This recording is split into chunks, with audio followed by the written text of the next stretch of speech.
I used to be heavy into them, like the 5 Hour energy drinks and the Monsters and the Red Bulls, and I just thought it was just burning a hole in my stomach, so I stopped using them. I got my two empties right here from earlier this morning. I am, I am ready for a nap, baby. Are those beer cans? What are those? Oh, those are Rockstar, sugar-free, baby. Hello, my friends. Thank you for joining us for the PEBCAK Podcast, a weekly information security show featuring some all-around good people. It is week 4 of 2023. I'm ADD, and successfully chopped most of the trees that fell down in my yard, meaning I'm more of a man than Brian thought I was. With me, I have my co-host, Havoc the Mouthpiece, who owes me $20. I owe you a lot of stuff, but maybe a good story is about the only thing.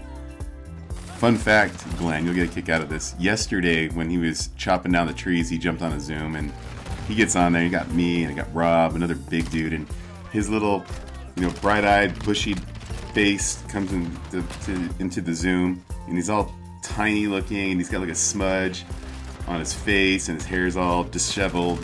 And I was like, hey, for the low cost of only 25 cents a day, you could adopt Chris Louie and provide for him. So. Chris, I wish I would have taken a screenshot of it. I would have thought we paid you more than that. People paid you more than enough to go hire someone to go remove that tree for you.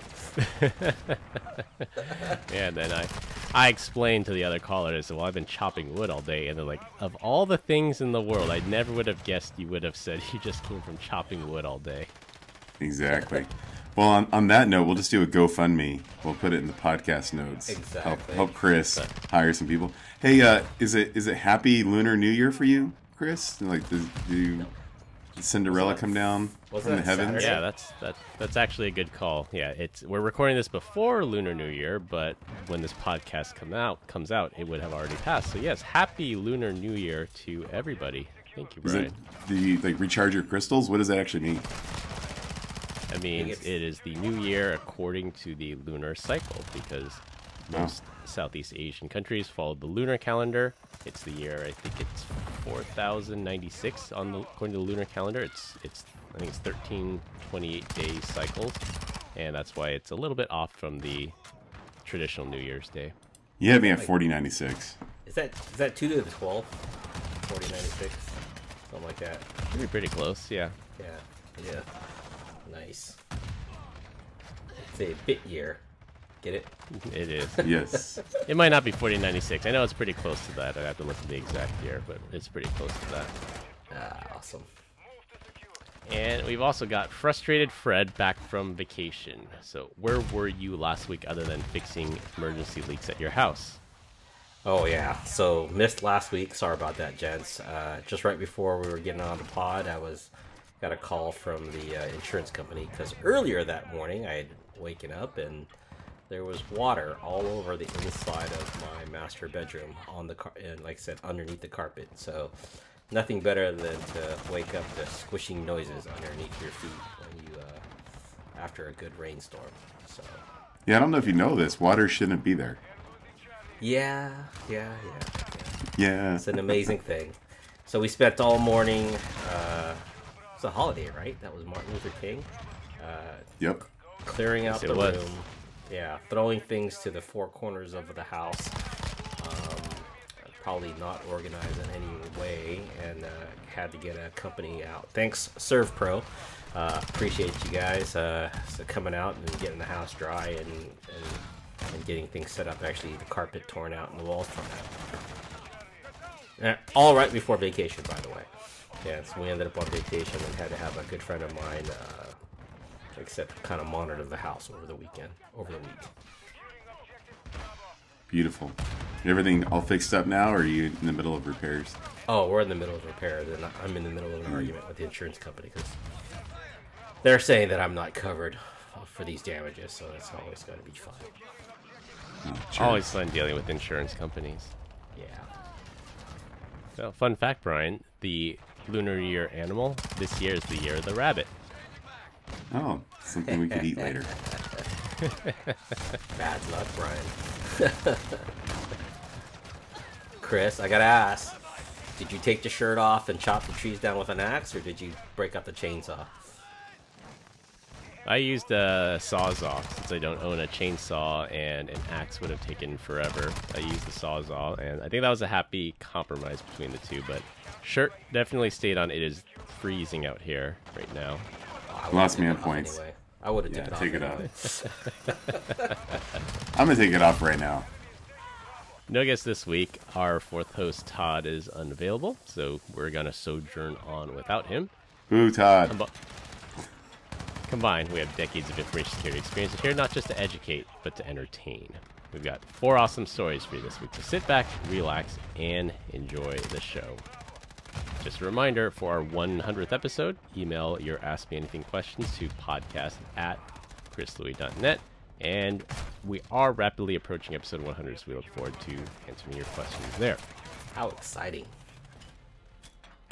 This week, we're going to close the loop on why ChatGPT will overtake Google.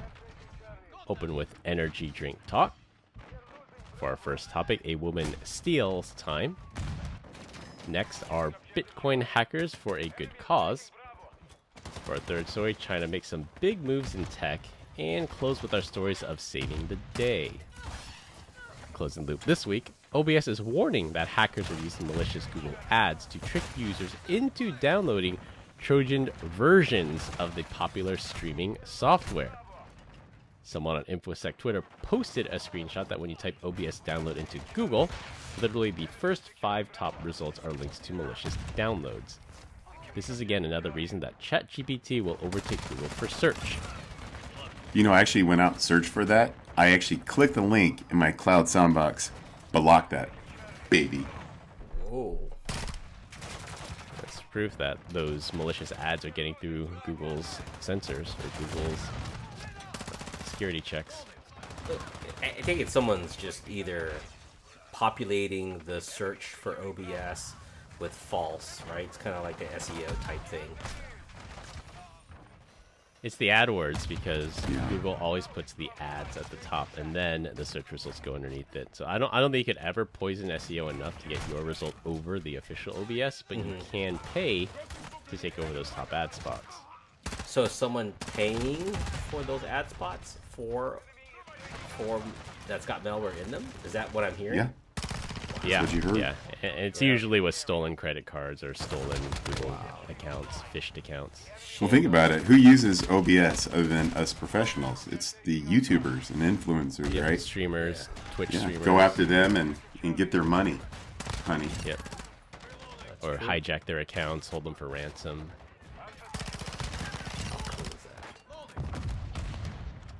You heard it here. Everyone install a cloud sandbox and you'll be protected. Or use ChatGPT. Don't use Google. Or always use your internet condom.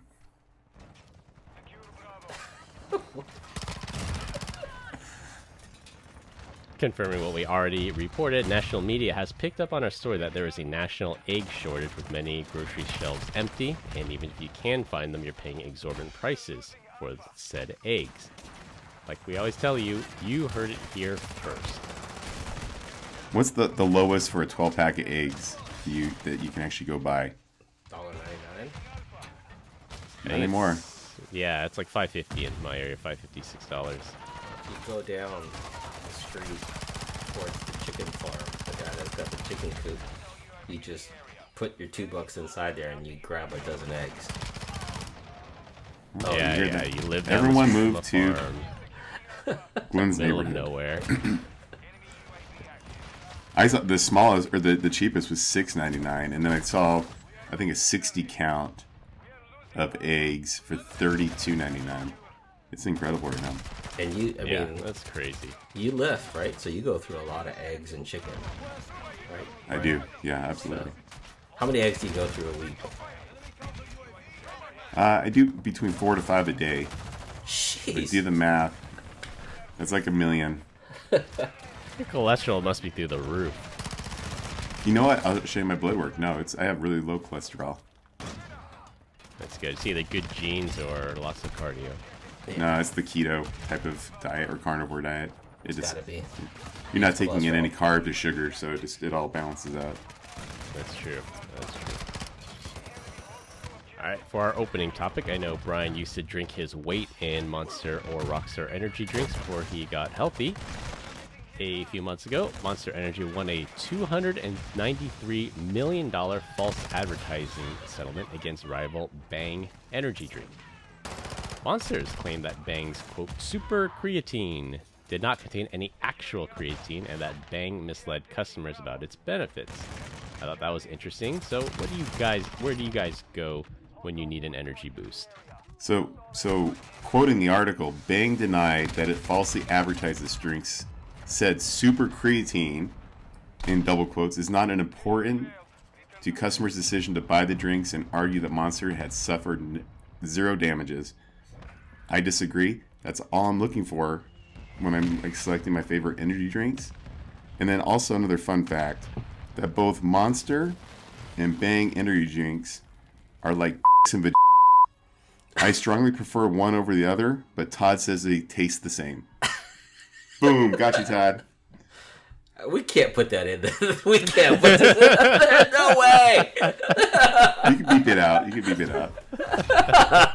It'll be like beep beep beep beep beep beep beep. Only one word. Only one word has to be beeped out. Two. What I don't understand is, like, how did Monster sue Bang and they got paid $293 for falsely advertising to me? Like, I don't think that they really lost that much shelf space. You think it would have been a class action lawsuit against Bang? That's what I would think. Where's the help for the consumer? The consumers were the ones that were misled. Where's the relief for the consumers? Empty super creatine bottles everywhere in my house. So, yeah, typical corporate litigation. Lawyers made off like bandits. One company won, and the consumer still loses. I don't. I like to use pre-workout stuff, but I try and stay away from the energy drinks. I don't think they're good for you. I used to be heavy into them, like the 5-hour energy drinks and the Monsters and the Red Bulls, and I just saw that it was just burning a hole in my stomach, so I stopped using them. I got my 2 empties right here from earlier this morning. I am ready for a nap, baby. Are those beer cans? What are they? No, those are Rockstar, sugar-free, baby. Yeah, I usually go for the sugar-free Red Bull in the 8-ounce cans, not the tall boys like Brian drinks. Yeah, but you prefer them with vodka inside of it, so. Yeah, not during the day, though. Not during the day. And then I got my espresso machine that I use a lot for that caffeine boost. Rockstar is my favorite. Then probably Red Bull. Monster doesn't even show up in my top list of 100 things to drink for energy. And it's not even energy. I don't get energy from energy drinks. I just love how it tastes. Yeah, same. I looked at the nutrition label of a sugar-free Monster. It was like this white opaque drink. And it had like 1,000 milligrams of sodium in it. So even though it was sugar-free, it had like half of your daily allotment of sodium in this, quote, sugar-free energy drink. So I don't know how you get away with things like that. Isn't that how they trick the taste buds? Is like the overdose of sodium tricks it into thinking that it's sweet instead of whatever salt should taste like. Probably, yeah. Yeah, I thought that was outrageous. That there's just so much sodium in this sugar-free drink. Like at one point, you got to balance out. Don't want the high blood pressure, or don't want the diabetes, or just reach for that glass of water. All right, for our first topic, if you think you're being tracked, it's because you are. A woman in Canada lost her wrongful termination lawsuit and even had to pay back her employer for time she billed for, but did not actually work. This woman was working as an accountant or bookkeeper as a contractor for a company and billed the company for the actual hours spent working. Well, the hours were racking up and the work was subpar, so the company decided to launch an investigation. They installed some spyware on her company-issued computer and started tracking how she was spending her time. When they gathered enough evidence and confronted her, she claimed she printed the documents and were working on them offline. Well, the spyware actually tracks when the documents were printed, and there was nothing ever printed. And even if she did, she was required to upload a copy of the offline work she did. Just a classic case of overbilling and employees messing around on company time. This time, proven with spyware installed on the company computer. So did you guys hear the audio clip from that? I did not. Let me find it for you guys real quick. Looks like you've been missing a lot of work lately. I wouldn't say I've been missing it, Bob. Good one. Oh, that's terrific, Peter.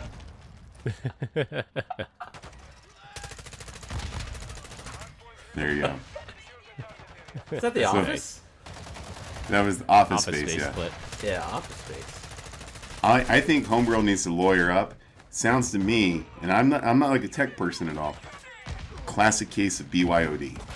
She was working from her own computer. That's the reason why it looked like she wasn't being very productive. She's innocent until proven guilty. Tell me I'm wrong. I think she's been proven guilty already. A little late for That's why that. she got to lawyer up, man. I'm telling you. She's gonna listen to this. They checked the logs and everything. It says she was like streaming Netflix and stuff on a company-issued computer. God, how If you don't want her streaming Netflix, then why do you let her? Come on. That's like, Yeah. that's entrapment. That is entrapment. It's a big word that I don't know if I'm using right, but it's entrapment. Allowing me to access Netflix, it's like I had to stream in Netflix instead of working. I mean, when do you guys consider overreach when they're installing that kind of stuff on your machine? It's like, how far is too much? Like, I get corporate security, I get all these other things, but what do you guys consider overreach when it gets to that? keystroke logger, remote camera, turn on assistance, biometric. Oh, I'm just talking about TikTok. It's like that Equifax story we did a while ago where Equifax like outed a bunch of employees working more than one job using their in-house software. It's if they have probable cause, like this lady was constantly missing deadlines and they suspected she was overbilling.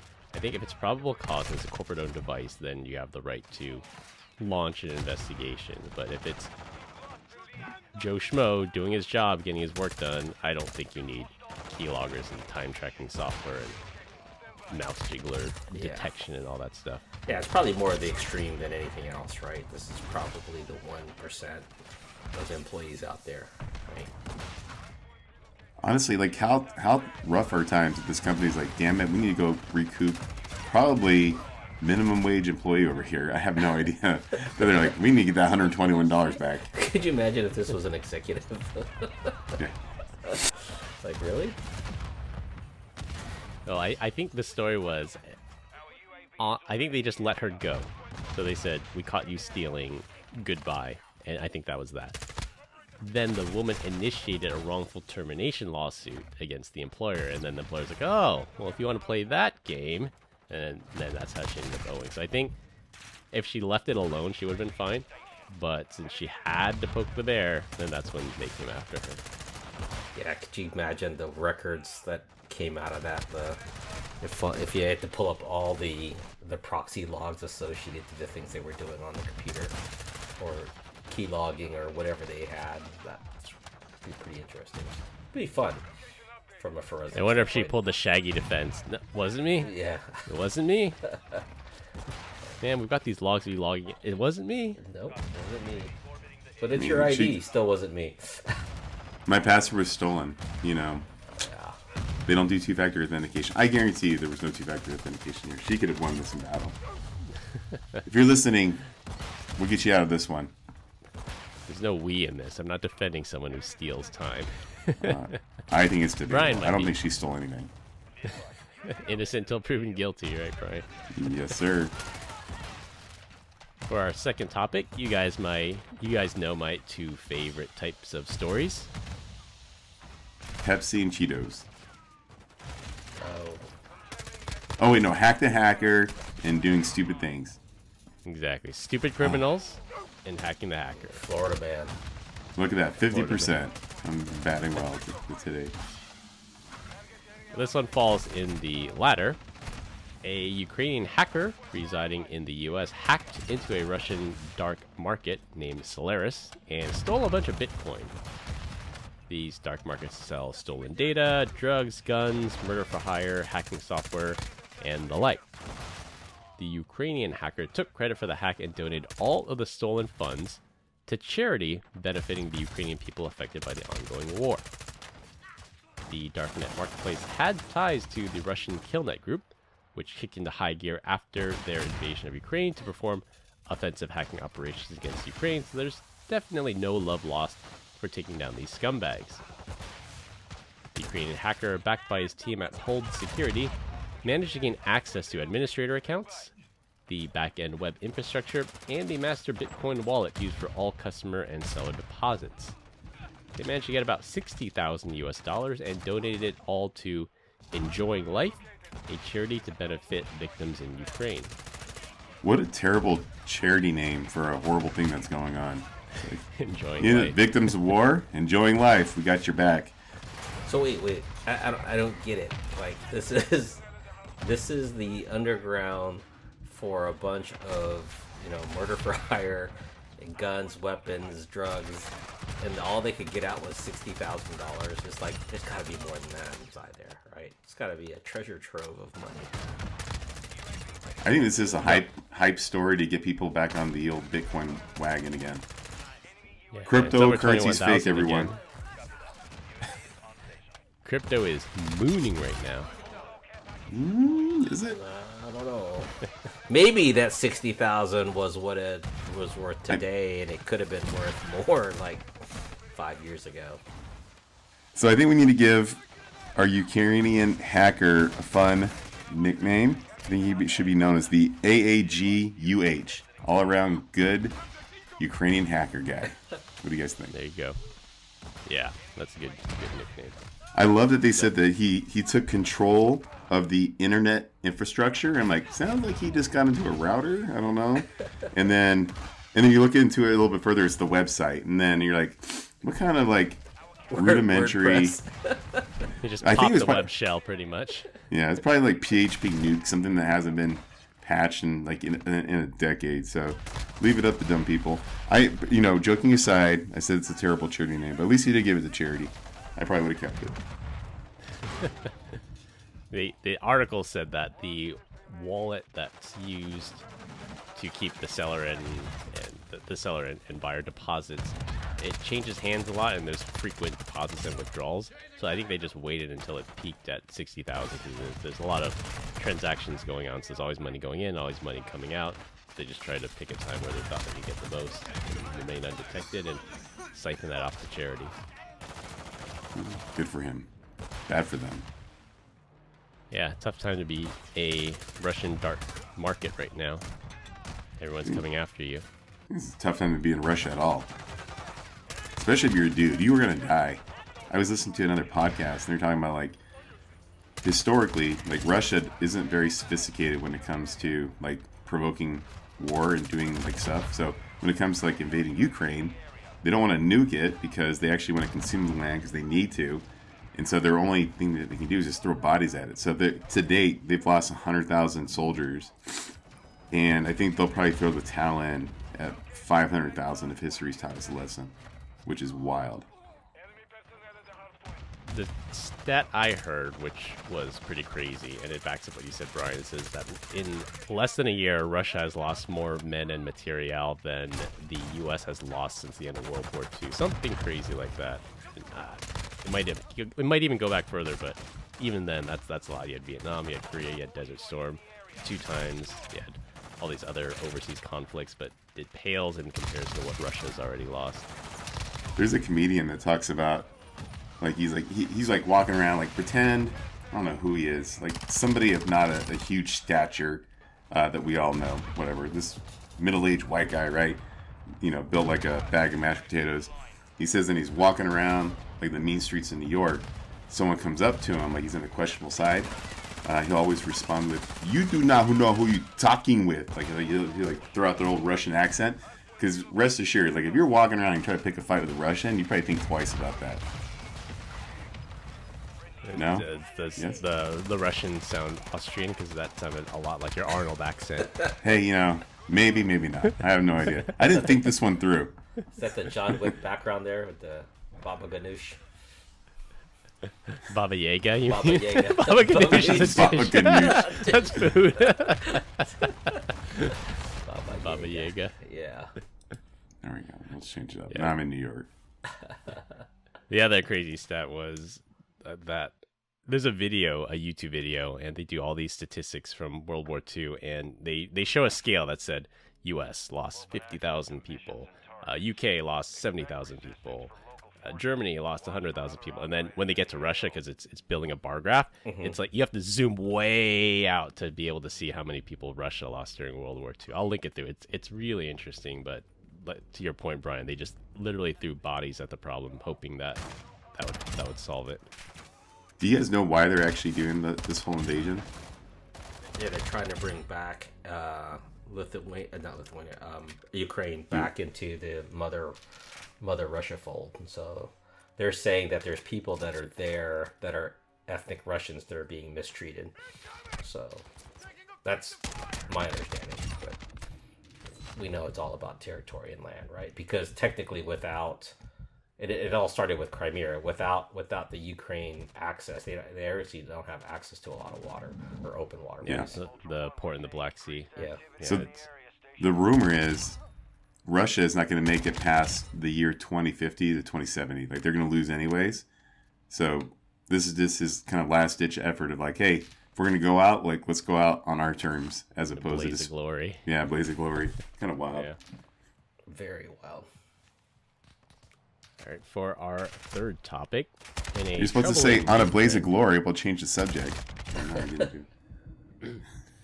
Since we said a blaze of glory, for our third topic, in a troubling new trend, the Chinese government, the CCP, has taken a minority stake into Chinese companies with what they are calling golden shares. The Chinese government buys these golden shares, which represent about 1% of the shares outstanding, but gives them a board seat and veto power privileges. These are similar to the founders' shares or super shares that CEOs like Mark Zuckerberg have, which mean he has less than 50% of the company, but he owns more than 50% of the votes. A lot of founders do that so they can retain control of their company without owning a majority of the company. The two latest companies forced to sell these golden shares to the Chinese government are Alibaba and Tencent, both well-known Chinese companies struggling to establish a presence here in the U.S. The move is viewed as a power play where Beijing is attempting to control the media and narrative in China now that Xi Jinping has secured yet another 5-year term as president. What do you mean attempting? They're highly successful at controlling. Yeah, I mean, it's true. I think there's a story that Jack Ma has not been in China for the last couple of years. He's escaped out. He's hiding somewhere in another country, right? Yeah, he just, like, for 9 months, he just disappeared. Like, nobody knew where he was, if he was alive. He literally disappeared for 9 months, and then he just popped up somewhere. Yeah. Arby's 5 for 5 sale. That's where he's at. He's like, we got the meats. Yeah, he came here, and he's running an Arby's. Yeah, I think he literally walked across the Great Wall of China just to get out. So, did you know, like, to own an Arby's, all you have to do is just sleep in the trash can next to it, and then you become the owner. There goes that sponsorship, Brian. Thanks, Brian. I actually like Arby's. So. Tencent has a film unit and a game studio. They took a minority stake in my wife's company, and there have been more investments from Tencent in U.S. films. I noticed an interesting trend in U.S. movies where the Asian actors were getting portrayed more as intelligent characters instead of the awkward hacker living in the basement or the kung fu master. Guys, answered this question. Who said the most terrifying words? I'm from the government and I'm here to help. That's Ronald Reagan. That is Ronald Reagan. I don't know, guys. I think, if anything, always trust the Chinese government. My social credit score just went through the roof.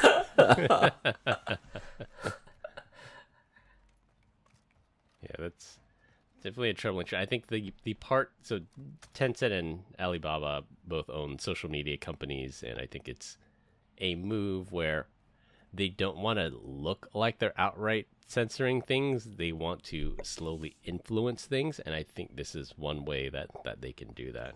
Was it? If it's too obvious they're censoring, then it'll be obvious to everybody. But if they start slightly changing the narrative over time, then I think they can start swaying people. Well, Tencent owns Riot Games, right? Riot Games has League of Legends.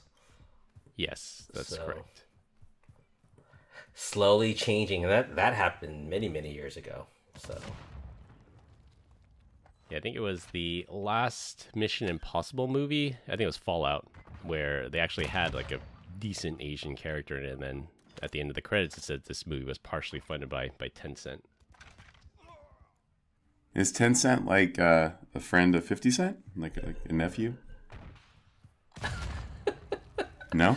Are we going off topic here again? Tencent. That's his kid. That's 50 Cent's kid, Tencent.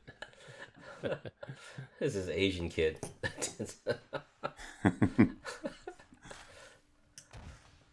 That's all I had for prep materials for that story. That's all I had, guys. Sorry.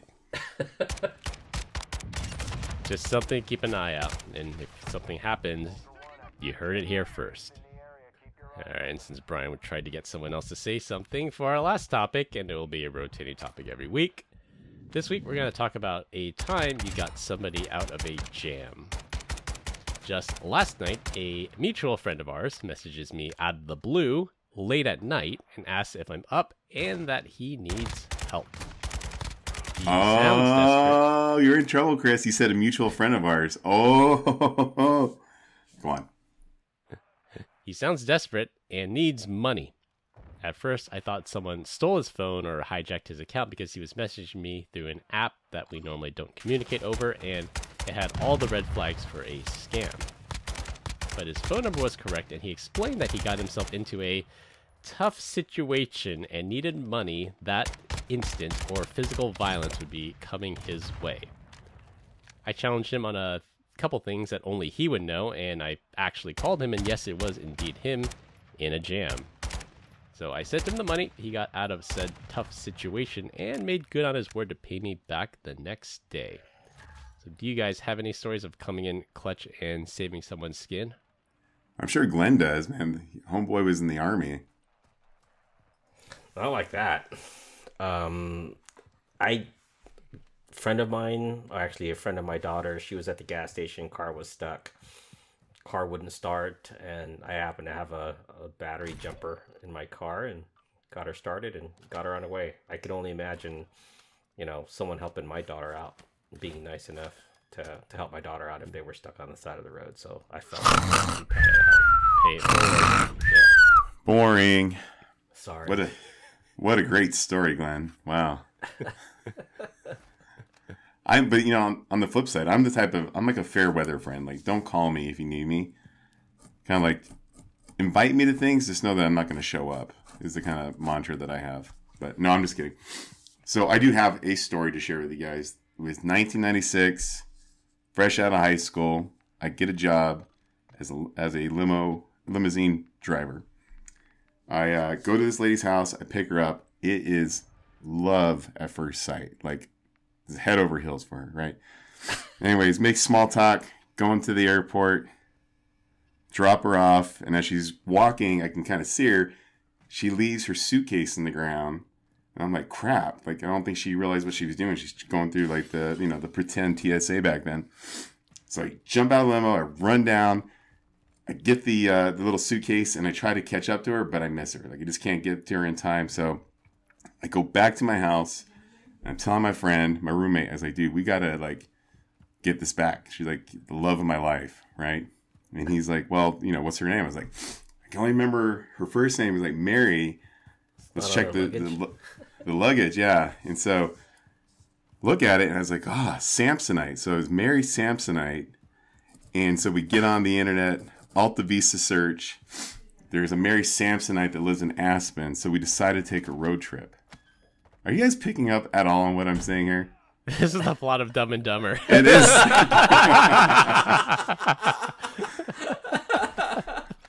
Oh my gosh. What are you talking about, Brian? I'm trying to pull one like your friend of the Office Space thing. Yeah. All right, that's all I had. You're just full of jokes today. This is what happens when I have time to prep.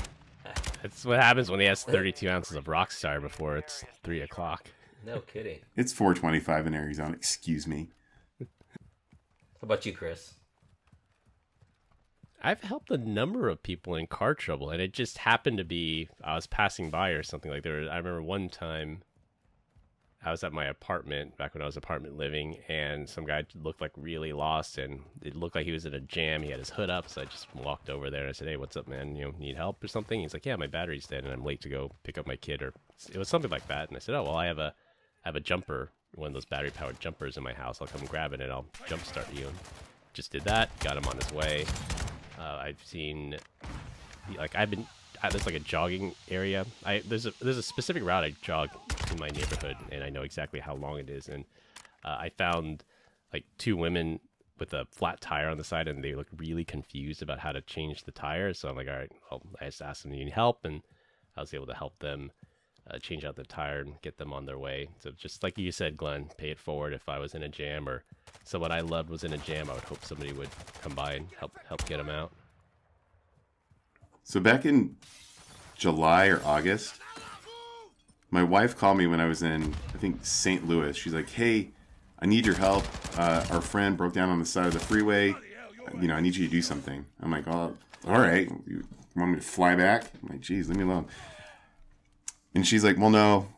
Like, we're, you know, I caught up to her. We're on the freeway. She has like a flat tire. She doesn't have a spare, yada, yada. Like, we don't have to change it." I was like, "Well, I can send a tow truck." I was like, "But there's no way in hell the people of Arizona drive by 2 women, especially a woman or a person that looks like my wife, right?" I'm like, "There's like damsel in distress." I'm like, Yeah.